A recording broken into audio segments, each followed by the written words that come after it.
Hello folks, and welcome back this week to my new cooking channel, Cooking with Mary Sue.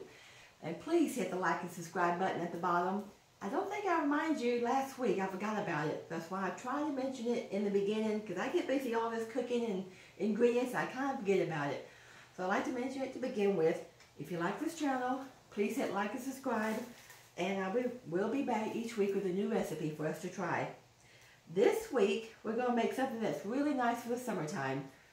Some easy peasy potato salad, or as we like to call it down here, tater salad.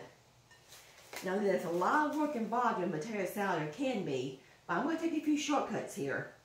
Now I have already prepped this recipe halfway through. I went ahead and did a little bit about an hour ago before I started filming. Usually on my other videos, I'll make two of everything. Like I made 2 soups and 2 biscuits and 2 pans of cornbread, so that I can show you the recipe after it's done in the video without waiting. And that stuff is okay to make a lot of because I can freeze it. I keep a lot of different things in my freezer like that. Then if a night comes by I don't feel like cooking, I just go get something out of the freezer. But on this recipe, I didn't want to make 2 tater salads because I really didn't think it would taste too good to freeze potato salad and try to eat it later. It just wouldn't taste good when you thaw it out. It would be all mushy probably from the ice. And you notice, okay, alright, we're going to get started here. Now I said we're going to make a shortcut on this. The first thing to make this a shortcut recipe is I started out with a 2-pound bag of diced hash browns. It doesn't matter what flavor or what brand, it can be any brand. I just happen to have this brand because it was on sale last week. And if you wanted to, you could get the O'Brien's. That's the hash browns that have the diced bell pepper and onions in it.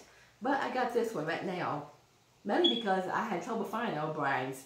They always sell out before I get to the store. Anyway, you dump that into a big bowl, and you're going to microwave it. Before you microwave it, you're going to cover it up with saran wrap. Now this bowl is a little bit bigger than I normally use, so I covered it both ways, this way and that way. And you're going to make it airtight. Before you cover it, you put in 1/4 cup of water. And then you cover it tight. You put it in the microwave for about 16 to 20 minutes. Halfway through, you're going to take it out, uncover it a little bit, and stir it. That steam is what's going to cook the potatoes. And when you uncover it, be sure you face it away from you because all that steam is going to be released and it's very hot. Anyway, after you stir it halfway through, cover it back up tight, put it back in there, and finish cooking it. This bowl took me exactly about 18 minutes for it to come out nice and soft and tender, where the potatoes were, well, they're nice and thawed out. They're soft. Now, the next thing you do to it, I have this little mixture here, my little magic mix here. This consists of, let me show you the color of it. See there? This right here is a combination 2 tablespoons apple cider vinegar, 1 tablespoon of mustard. You're going to whisk that together with I use a little whisk, and you put in a 1/2 teaspoon of salt and a 1/4 teaspoon of pepper. Mix it all together. Then you pour this, I already have some in here. You pour this over the potatoes, and then you're going to cover it up again. And then you can put it in the fridge and let it chill. Now, since you just took this bowl out of the microwave, it's going to be pretty hot. What I did, I let the bowl cool on the counter for about 15-20 minutes before I put it in the fridge. Or you could transfer the potatoes to another bowl that's not hot. Cover it up nice and tight, put it in the fridge, and let it stay there a few hours to get chilled. Or if you wanted to, let it stay overnight. Doesn't matter. Just get it nice and chilled like this. Next, we're going to add, this is 6 eggs, 6 hard-boiled eggs chopped up. You can use 4 if you want to, or 6. I like a lot of eggs in my potato salad because I like to taste almost as much egg as I do potato. Either way. So I did chop up 6 here. Now it takes me, I usually cook my eggs about almost 20 minutes. Or at least I see the shell start to crack a little bit, then I know they're done. Okay. Just like, whoop, there it goes.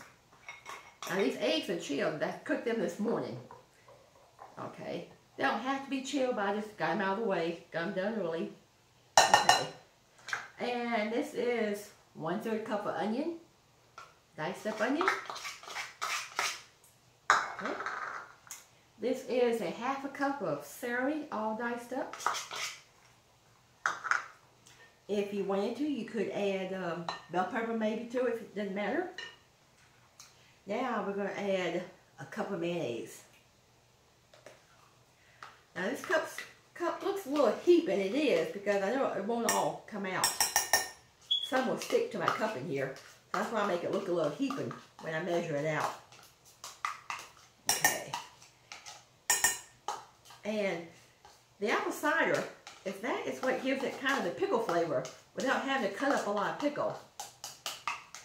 And fixing using these diced hash browns, that is so much easier than having to peel and boil potatoes, which will steam up your kitchen, make it really hot in the summertime. Okay. Alright. Now we're going to stir all this together. This is going to be our supper tonight. Going to have this with some hot dogs with it. Like I said, keep a lot of things in the freezer, like biscuits and cornbread and that soup. That 2 pots of soup I made last week. Wow, that soup. I got enough in the freezer to last me a couple months probably. And I always keep extra bags of cornbread in the freezer, 2 or 3 bags. In fact, I'm going to make some more cornbread tonight before I go to bed. If you want to, add a little more salt and pepper to this if it's not enough. Sometimes I add a little paprika on top after I'm done, just to give it a nice pretty little color.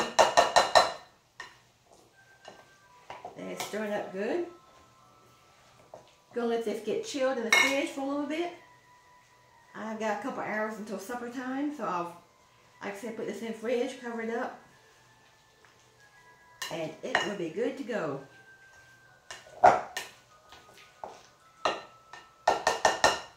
Yeah. This is a really easy way to make potato salad. If you don't like the food with all the mess of peeling potatoes and dicing them and cooking them, that just takes a long time. Plus, if it's just me and my husband here, if I keep too many raw potatoes on hand, sometimes they might go bad before I use them. But the frozen potatoes can be used on many different recipes. This is just one of my favorites I like to use it in. There. That looks good. Now, I have a whole big giant bowl of potato salad here. This would do us for several days here. I don't have to freeze any. You can leave your comments below and let me know how you like this.